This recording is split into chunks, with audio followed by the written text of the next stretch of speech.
aqui está a minha história. Tinha 16 anos. Sou negro e tenho família no Alabama. Eles cultivam e possuem uma grande quantidade de terras em Huntsville. O tio tem uma casa grande e um monte de trailers que eles colocam na floresta para caçar ou acampar. Os primos do sul sugerem que a gente vá para lá para acampar. Sabem que eu sou um garoto da cidade de Chicago, então eles me provocam bastante. Pegam comida, matam um porco e algumas galinhas e trazem o que é necessário para acampar por alguns dias. Chegamos ao acampamento e é óbvio que algo está estranho. O ar tem um cheiro estranhamente eletrificado, como antes de uma tempestade, como o cheiro de ozônio. Depois disso, não pensamos em mais nada. Apenas desfazemos as malas e descemos até um pequeno riacho para nadar por algumas horas. De repente, 2 caras brancos, um mais velho e um adolescente, saem dos arbustos. Ele tem uma espingarda na dobra do braço e diz olá, e nos pergunta o que nós estamos fazendo tão longe na floresta. Conto a ele sobre o meu tio, que por sinal ele conhece, e digo que estamos acampando. Ele nos diz que nós precisamos ter muito cuidado aqui fora e que é para ficarmos sempre juntos, porque havia algum animal grande na floresta. O filho dele, que tem a minha idade, pergunta se pode ficar e sair conosco. Ele diz que ok. Eu vou parar agora de usar o green text, porque a história é muito longa e o formato é mais difícil de escrever. Então, acabamos jogando futebol. Jogando comigo tem o garoto branco, Tanner, 5 dos meus primos e 4 amigos deles. No total, eram 5 garotas e 6 rapazes.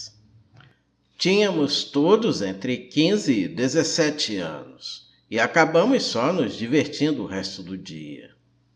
Por fim, nós voltamos para o acampamento e pegamos algumas coisas para fazer uma fogueira, embora os trailers tivessem as suas cozinhas. Tanner diz que a propriedade da sua família fica encostada na do meu tio. Ele quer correr para casa e perguntar ao pai se pode acampar conosco. Meu primo Rooster diz que vai com ele, pois vai escurecer em breve. E uma das meninas também quer ir junto. Eram cerca de 7 horas e está começando a ficar escuro. Eles pegam lanternas e seguem a trilha em direção à propriedade de Tan. O resto de nós relaxa. Fazemos marshmallows, bebemos e beijamos as meninas. Cerca de 30 ou 40 minutos depois, há o cheiro de ozônio no ar novamente. Você o pode sentir sobre o cheiro da fogueira que nós havíamos começado. Um cheiro realmente desagradável. Acobreado, como logo após de você ter tido um sangramento nasal e ele ter parado. Não era exatamente como sangue seco, mas era aquele cheiro metálico que vai no fundo da garganta. Nós imediatamente pensamos que era algum tipo de mau funcionamento elétrico, ou que alguém tinha deixado um fogão ligado ou algo assim. Nós revistamos os trailers e não havia nada ligado, mas todos nós podíamos sentir o cheiro. De repente, nós podemos ouvir pessoas correndo pelo caminho em nossa direção. Rooster, Tan e a garota vêm correndo pela clareira, sem fôlego, e eles nem diminuem o passo. Todos correm para o trailer e bem longe de onde está o fogo. Todos nós nos levantamos e entramos nos trailers. E eles acabam se acalmando. Até o Rooster está chorando muito a essa altura. E enquanto isso, o fogo lá fora está diminuindo cada vez mais. Então meus outros primos dizem, que se foda, e estão prestes a sair para pegar o gerador de um galpãozinho entre os trailers. Então Tanner diz: "Porra, não! Tranca a porta da frente! Ninguém mais vai para fora!" Ele também está chorando. Seus olhos estão vermelhos e inchados e suas calças estão borradas. Ele continua nos contando que eles foram até a casa dele. Seu pai disse que sim, que ele poderia acampar, mas que, para garantir que eles fossem cuidadosos no caminho de volta, talvez eles devessem levar um dos rifles de caça só por precaução. Tanner tinha visto algo no quintal deles alguns dias antes. Um dos porcos deles tinha sido rasgado e meio comido. Eles presumiram que era apenas algum grande felino ou talvez coiotes, embora esses geralmente não mexam com animais vivos muito grandes. Tanner subiu as escadas, arrumou suas coisas e disse ao pai que eles ficariam bem sem o rifle, porque os coiotes evitam as pessoas. Então eles começaram a caminhar de volta para onde nós estávamos acampando. O Rooster finalmente tinha parado de chorar e tremer. A garota já tinha parado, mas agora ela estava apenas olhando pela janela e com uma expressão idiota no rosto. Ele diz que eles tinham chegado na metade do caminho pela floresta em direção ao acampamento, quando começaram a ouvir alguma merda na floresta. A floresta estava escura quase como breu a essa altura. Então eles não tinham certeza no começo de que diabos aquilo poderia ser. A garota diz que ouviu algo nos arbustos bem perto da trilha. Todos eles apontam as suas lanternas para lá e havia alguém parado na floresta em uma pequena depressão. Rooster disse que eles gritaram com o cara e disseram que ele estava assustando eles e que ele era um babaca. Ele disse que foi quando ele percebeu que o sujeito estava de costa para eles. Eles continuaram andando e começaram a sentir o desagradável cheiro de ozônio acobreado. Eles dizem que olharam para a floresta do lado oposto e há um cara parado ali também, de costas, um pouco mais perto do caminho. Então agora eles começam a andar rápido e Tan continua dizendo: "Eu deveria ter pegado o maldito rifle." E enquanto eles contam a história, o cheiro ainda é super forte, mesmo dentro da cabana. Eles dizem que depois que começaram a andar mais rápido, uma espécie de balbucio baixo começou a vir de ambos os lados da floresta. Enquanto eles voltavam para o trailer, a garota disse que acendeu sua lanterna para o lado e viu algo se sacudindo pela floresta. O balbucio ficou cada vez mais alto, e quando eles puderam ver a luz da nossa fogueira, algo tinha saído da floresta cerca de 40 metros atrás deles para a trilha. Então eles simplesmente correram o mais rápido que puderam para o trailer. Então estávamos aqui no meio dessa ferrada floresta e assumindo que neste momento havia alguns caipiras ou outra merda tentando nos ferrar. De repente o meu primo, Júnior, começa a falar sobre como ele foi para a escola com um garoto nativo que estava lhe contando sobre o homem-cabra ou coisa do tipo. Nós prontamente dizemos a ele para calar a boca, porque não precisávamos de nenhuma conversa assustadora naquele momento. Mas ele continuou falando sem parar sobre o desgraçado do homem-cabra e como nós estávamos em sua floresta e blá blá blá. Agora, na época, eu nunca tinha ouvido falar desse homem-cabra ou nada disso. Mas então, alguns anos atrás, eu tinha um colega de quarto que era um nativo americano e acabei perguntando a ele sobre isso. E, para resumir, é basicamente um maldito homem com cabeça de cabra. E ele pode se transformar e ficar entre grupos de pessoas para as aterrorizar. Também se acredita que ele é como o Wendigo. É ruim até mesmo de se falar sobre ele, e é ainda pior se você o ver. Então tenha em mente que eu não sabia disso quando eu tinha 16 anos. Então meu primo está dizendo: essa merda do homem-bode vai entrar e vai nos pegar. As meninas estão todas aterrorizadas. E meus primos e eu estamos tentando descobrir se são apenas alguns caipiras ou algum animal. De repente, o cheiro simplesmente desaparece. Até hoje eu nunca experimentei nada parecido. Obviamente, os cheiros geralmente desaparecem ou diminuem, mas literalmente estava lá em um segundo e no outro não. Então já havia se passado mais de uma hora. Já eram umas 9 ou 10 e havíamos perdido um pouco do medo, o suficiente para voltar lá fora e atiçar o fogo. Achamos que eram só uns otários tentando nos ferrar. Então não voltamos para casa, porque achamos que se voltássemos, eles iriam tentar nos perseguir pela floresta ou tentar alguma outra merda doida. Nada mais estranho aconteceu naquela noite. Nós ficamos mais uma noite, e na maior parte daquela noite nada aconteceu.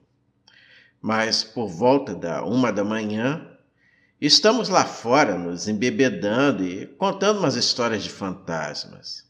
Enquanto alguém está terminando uma história assustadora, não lembro sobre o que, o cheiro volta. É tão forte que uma das garotas literalmente começa a vomitar. Eu me levanto e vocês podiam realmente sentir como o ar estava úmido. Eu digo que nós deveríamos entrar e que algo não estava certo. Nós deveríamos ter ido embora. Todos nós voltamos para dentro do trailer e ficamos quietinhos ali. Meu primo volta a falar sobre o homem-bode. Meu outro primo, o Rooster, tenta calar a boca dele. E o tempo todo eu estou apenas sentindo que algo está errado. E não consigo descobrir o que diabos é. Acabamos apenas ficando sentados lá por algum tempo. O cheiro ainda é forte e estamos aterrorizados e amontoados nesse trailer. Acabamos cozinhando salsichas para todos porque ninguém queria sair. Era um daqueles pacotes com 4 salsichas grandes. Temos um total de 3 pacotes. Eu as grelho no fogão e dou um cachorro-quente para todos e depois pego o meu. Depois de algum tempo, um dos meus primos se levanta e vai até a panela para pegar outra. Ele começa a resmungar sobre como eu peguei 2 salsichas e todo mundo só pegou uma. E eu olho para ele como se ele fosse um idiota. Eu digo a ele que todo mundo só pegou uma porque havia apenas 12 salsichas. E que, se ele quisesse mais, ele deveria abrir um novo pacote e cozinhar algumas. E é nesse momento que a garota que tinha saído com o Rooster e Tan começa a gritar: "Ó Jesus! Ó Senhor! Vamos para fora!" Ela estava chorando e tremendo, e então o primo se levantou e percebeu que diabos estava errado. Eu e ele olhamos ao redor da sala, e eu sinto meu coração afundando. Eu corro para fora do trailer e a garota sai correndo com a gente. A porta do trailer está batendo contra a lateral do trailer enquanto todo mundo saía disparado. Um dos amigos do meu primo nos pergunta o que diabos estava errado. Eu comecei a nos contar, e agora somos apenas 11. Meu primo confirma: eu não estou brincando, havia 12 pessoas dentro do trailer. Mas, como todos não se conheciam ainda muito bem, ninguém tinha notado o tempo todo que havia uma pessoa extra. Eu antes meio que tinha notado que algo estava errado. Mas sabe quando você só está se divertindo e não se preocupa com pequenas coisas e nem sempre as percebe? Eu tenho certeza agora absoluta de que outra pessoa estava no trailer conosco e que estava lá pelo menos um dia, comendo conosco. O pior é que eu não descobri quem era.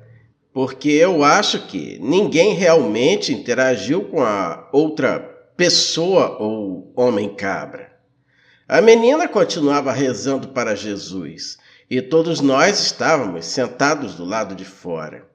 Eventualmente, nós pegamos grandes pedaços de pau e voltamos para dentro do trailer, mas não havia ninguém lá. Contamos novamente e havia 11 pessoas. Voltamos para dentro do trailer e trancamos a porta. E tentamos achar uma explicação para o que diabos aconteceu. A garota disse que quando ela percebeu e quando estava prestes a dizer algo, a pessoa sentada ao lado dela agarrou a sua perna com força, se inclinou em sua direção e disse algo que ela não conseguiu entender. Nós estávamos bem assustados quando nos ajeitamos para dormir. Eu dormi e, quando acordei, o sol já estava nascendo e metade das pessoas ainda estava dormindo, enquanto a outra metade já estava arrumando nossas coisas. Todos nós já queríamos voltar para casa, mas 4 pessoas queriam ficar até o sol nascer. E outras achavam que nós estávamos de brincadeira com elas e ainda queriam ficar nos trailers. Eu só queria dar o fora da floresta. O nome da garota que o homem-cabra havia tocado era Keira. Perguntei se ela realmente achava que a coisa era algo ruim. E ela disse que só queria ir para casa e que não queria ficar sozinha na floresta por mais uma noite. Então nós decidimos nos separar. Os 4 que querem cair fora podem ir, mas eu tenho que ficar porque eu tenho as chaves dos trailers e eles são do meu tio e eu tenho que os trancar. Eu estou superfulo nesse momento porque eu sinto que as pessoas não estão levando essa merda a sério e eu definitivamente não queria ficar na floresta por mais uma noite. Eu passei o resto do dia tentando convencer o resto das pessoas, agora 4 garotas e 4 rapazes, a dar o fora daqui. Tanner sai para pegar um rifle e diz que vai voltar. Então restam apenas 7 de nós às 4 da tarde. Por volta das 5 da tarde ele ainda não tinha voltado e estávamos ficando extremamente ansiosos. A única razão pela qual parei de implorar para eles irem embora foi porque ele foi pegar uma arma. Por volta das 5h30, um dos primos que ficou diz que a garota, a Keira, voltou e está lá fora. Todos olhamos para fora e sim, com certeza é ela parada perto da fogueira, de costas para o trailer. Eu estou pensando comigo mesmo. Se ela estava tão assustada, por que diabos ela voltaria? Então eu tenho uma sensação desagradável nas minhas entranhas. Tenha em mente que o tempo todo o cheiro do cobre havia desaparecido, mas agora eu percebo que podia sentir ele levemente no ar. Eu aviso isso para o resto do grupo, e todos. E essas são as pessoas que queriam ficar na merda da floresta depois que nós tivemos o maldito homem-cabra no meio de nós. Estão rindo de mim e perguntando se eu armei tudo isso para os assustar. Eu estou olhando para eles com a minha cara de eu não estou enganando de jeito nenhum. E eu pergunto a eles como diabos eu faria isso. Então uma das garotas sai para buscar a Keira. Ela chega na metade do caminho até ela e para de repente. Keira começa a arfar. Eu não sei como descrever, mas era mais ou menos como alguém de costas rindo sem fazer nenhum som. Foi esse fato que me fez perceber que não havia um som sequer na floresta inteira. Era um silêncio mortal. Isso era por volta de final de setembro. Então ainda estava bem quente na época, mas com alguns dias mais frios. E geralmente dava para ouvir gansos enormes grasnando por aí ou algum outro tipo de pássaro ou esquilo. Eu saio pela porta e digo para a garota voltar para o trailer agora mesmo. Ela dá marcha ré e trancamos a porta. Abaixamos todas as persianas, exceto uma, e colocamos um cara lá em uma cadeira para ficar vigiando a Keira. Ela fica lá por mais 20 minutos ou mais. O cara se vira para dizer que ela ainda está lá, e então uma enorme pancada na porta. Todos nós pulamos e corremos para a sala de estar do trailer. A batida é muito alta. Meu primo está abraçado a uma das meninas e as outras duas estão meio que rindo nervosamente. E eu e outros 2 caras estamos nos borrando de medo. Então ouvimos o Tan do lado de fora gritando: "Me deixa entrar, merda! Parem de brincadeira!" Vamos até a porta e a abrimos. E ele tropeça para dentro segurando um rifle. E não há mais ninguém lá fora. Ele tinha caminhado de volta ao acampamento. E nada de estranho havia acontecido na floresta. Mas quando ele estava chegando, ele viu uma garota. Veja bem, ele não disse que era Keira parada ali. Quando ele chegou na beira da clareira do acampamento, ela se virou para ele com um olhar abobado e apenas o encarou, lentamente o seguindo enquanto ele andava do lado de fora da clareira em direção ao acampamento. Ele disse que ela não se aproximou até que ele estivesse quase na metade do caminho para o trailer, que foi quando ele percebeu que ela estava se aproximando. Ela tinha começado perto da fogueira, e sem que ele nem a visse se levantar, ela já tinha se virado e estava se aproximando. Ele disse que apenas correu o resto do caminho para o trailer, pensando que a porta estava aberta. Quando ele chegou, a porta estava trancada. Ele se virou e ela estava a cerca de metade da distância até a porta. Ele olha ao redor da sala e então fica pálido. Ele me puxa para o lado e sussurra no meu ouvido: "Você sabe que somos apenas 7 aqui, certo?" Eu tenho aquela sensação de frio no estômago. Ele estava dentro do trailer quando estávamos decidindo quem iria para onde. Então, quando todos nós saímos para conversar mais cedo naquele dia, ele saiu para pegar o rifle. Olhamos pela janela e não havia ninguém lá fora. Então eu vou lá e pergunto a todos quantas pessoas estavam aqui antes. E todos respondem: 8. Aí então eu digo: bem, quantos estão aqui agora? Todos fazemos a contagem e percebemos que agora há apenas 7 pessoas dentro do trailer. Tan trouxe algumas caixas de munição junto com seu rifle. Ele disse ao pai que havia algum tipo de animal na floresta, porque ele não achava que ele acreditaria se ele dissesse que era o homem-cabra.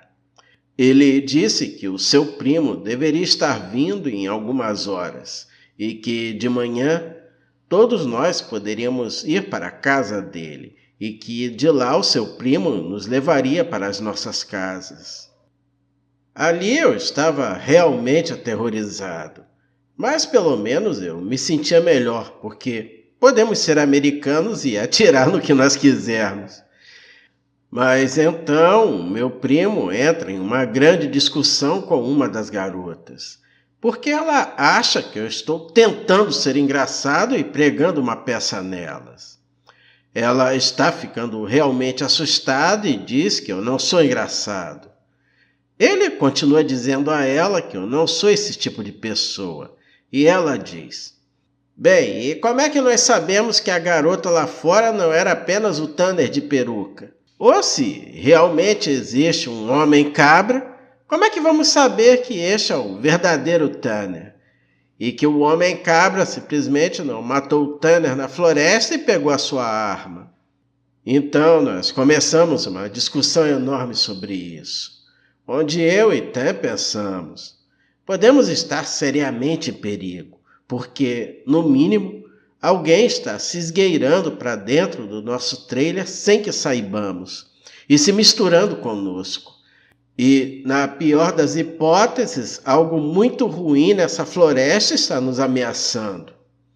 Uma das garotas está chorando e dizendo que quer ir agora mesmo. E estamos tentando explicar a ela que nós não devemos fazer isso porque nenhum de nós se arriscaria a andar pela floresta no meio da noite. Nesse ponto, o sol está começando a se pôr e está ficando um pouco nublado. Comemos alguma coisa e ligamos o rádio por um tempo, mas não conseguimos sintonizar uma estação com nada decente. Então desligamos na hora em que o primo de Tan apareceu. Ele tinha uns 19 anos, eu acho. Agora o sol estava quase no horizonte e ele tinha uma daquelas lanternas do tipo holofote e outro rifle. Ele anda até o trailer e sussurramos para Tan, perguntando se ele tinha certeza de que era o seu primo. Ele disse que sim. O cara olha para trás e para todo o acampamento. Então ele entra. Ele olha para todos nós e parece um pouco confuso. Então ele pergunta: "Onde está a sua amiguinha? Imaginei que ela me encontraria na cabana. Ela é um pouco lenta ou algo assim?" Ele também perguntou se nós tínhamos cozinhado sangue na cabana, porque cheirava a sangue e panelas quentes por toda a trilha. Todos nós dissemos que não, e perguntamos a ele sobre que diabos ele estava falando e sobre que garota ele viu. Ele respondeu que estava descendo pela mesma trilha que Tan estava usando e que encontrou uma das amigas de vocês, parada no meio da trilha, olhando para ele com cara de tapada. Ele tinha feito um monte de perguntas a ela, mas tudo que ela fazia era apenas olhar para ele. Então ela sorriu e ele disse que continuou andando. Ela não conseguiu acompanhar e continuou ficando um pouco para trás. Ele disse que perguntou a ela se estava machucado ou algo assim e se ela precisava de ajuda, mas ela só continuava a encarar. Eventualmente, ele virou em uma curva na trilha, mas quando ele se virou para ver se ela estava bem, a trilha simplesmente estava vazia. Então ele presumiu que ela tinha pego algum atalho pela floresta até o nosso trailer. Contamos a ele toda a história do que havia acontecido. Eu meio que esperava que ele dissesse que estávamos usando alguma merda, mas ele apenas escutou e então se sentou no sofá da sala de estar. O primo de Tanner voltou ao assunto da garota. Ele diz que quando ela tentava ficar atrás dele, isso o deixava com uma sensação estranha. Então ele tentava mantê-la na frente dele. Mas não importava o quão devagar ele andasse, ela sempre ficava um pouco para trás. Ele sentia um cheiro desagradável e que ficava mais forte conforme ele chegava perto do acampamento. Eventualmente ficou muito forte. Então ele falou que ela disse algo muito baixinho que ele não entendeu, e quando ele se virou, ela estava bem perto dele, quase em cima dele. Ele se afastou. E foi nesse momento que ele perguntou se ela estava bem. Se não estivesse, ele se oferecia para carregar o resto do caminho. Ela apenas continuava olhando para ele. E ele disse que estendeu a mão para ela como se fosse colocá-la no ombro, mas que ele devia ter calculado mal a distância, porque, de repente, ela estava do outro lado de onde ele tinha colocado a mão, como se ela tivesse se movido rápido enquanto ele estava olhando para ela. Então, a essa altura, nós sabemos que essa merda é real. A menos que Tan estivesse fazendo alguma brincadeira, o que nós podíamos dizer que não era o caso, porque ele estava quase mijando nas calças. Eles carregam seus rifles. Comemos mais um pouco e ficamos sentados até umas 11 horas. Até hoje, toda vez que eu penso nisso, eu realmente rezo para Deus que tudo fosse uma grande brincadeira que meus primos pregaram em mim e nunca revelaram para que eu me cagasse pelo resto da minha vida. Por volta das 11 horas, o fedor de cobre se transformou em um cheiro nojento, parecido com sangue, como sangue cozido e cabelo chamuscado. Tan e seu primo, Reese, se levantam imediatamente e pegam os rifles. Há uma batida meio arranhada na porta e, juro por Deus, há uma voz. Parecia aqueles gatos e cachorros do YouTube, cujos donos os ensinam a falar. A voz diz com uma voz hesitante e estranhamente entonada: "Me deixem entrar, merda! Parem de brincar!" Isso fez a minha espinha se arrepiar. E uma das garotas começou a chorar e a chamar por Jesus. Obviamente não era uma pessoa falando. Não tinha a cadência certa. Essa foi uma coisa que eu nunca havia percebido até aquele momento. Mas todas as pessoas têm uma certa cadência quando falam. Não importa o idioma. Todas as pessoas têm um certo tipo de ritmo quando falam. E essa merda não tinha nenhum tipo de cadência ou ritmo. Me desculpem por devagar aqui, mas se você não consegue imaginar como aquela merda soava, então você não consegue imaginar o quão ferrada era toda a situação. Eu estava ali no modo de terror total. E nós continuamos gritando lá para fora: "Quem é? Para de brincar, cara!" E ele continuava dizendo: "Dentro!" Ou então: "Me deixa entrar, merda!" E isso por quase 15 minutos. Então o cheiro foi embora por um tempo. E mais ou menos pela próxima hora você podia ouvir alguém rastejando na floresta. E a cada 2 minutos ele voltava para a porta e dizia alguma coisa. Por volta das 2 da manhã, finalmente o cheiro desapareceu. Reese fala: "Cara, que se foda isso!" Abre a porta e sai com seu rifle. Ele atira para o ar e diz algo como: "Em nome de Jesus Cristo, vá embora!" Ele atira mais 2 vezes. E então, da floresta, bem perto do rio e em frente ao trailer, parece que algo está lentamente tagarelando e gritando. Então a coisa começa a gritar. E soa quase como uma mulher e um gato gritando juntos dentro de um saco. Tipo, eu nunca tinha ouvido nada assim. Nós podemos escutar o matagal ali na frente começando a tremer.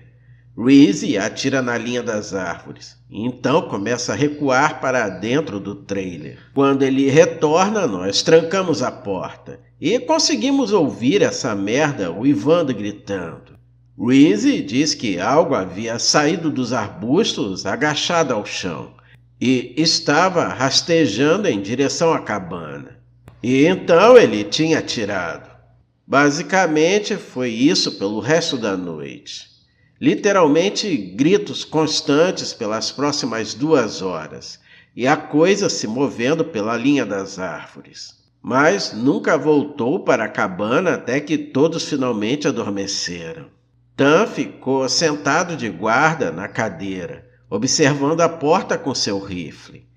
Ninguém mais ouviu isso. E ele me contou o que ocorreu 2 dias depois que tudo acabou.